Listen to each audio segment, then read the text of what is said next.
সবুজের বিস্তীর্ণ প্রান্তর ভেদ করে চলে গেছে এক সরু পিচের রাস্তা, যেন প্রকৃতির বুকের ওপার ভালোবাসার এক শান্ত আঁচড়।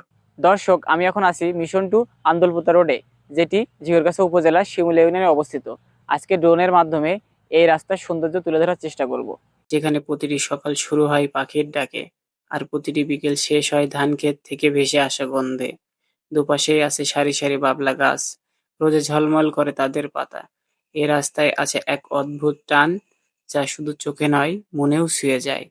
এই পথ কেবল গন্তব্যে পৌঁছানোর নয়, এ পথ মনে করিয়ে দেয় আমাদের ফেলে আসা সময়ের কথা, শৈশবের কথা, যখন বিকেল মানেই ছিল মাঠ, ধুলো আর আনন্দ। এই পথ দিয়েই কেউ যাচ্ছে বাজারের দিকে, কেউ ফিরছে ক্লান্ত দিনের শেষে বাড়ির পথে। এই রাস্তাটার বুকে লেগে আছে সেই চিরচেনা মায়া। এটি শুধু একটি রাস্তা নয়, এ এক অনুভূতির যাত্রা, যা নিয়ে যায় আমাদের শিকড়ের কাছে, সেই চিরচেনা গ্রাম বাংলার হৃদয়ে।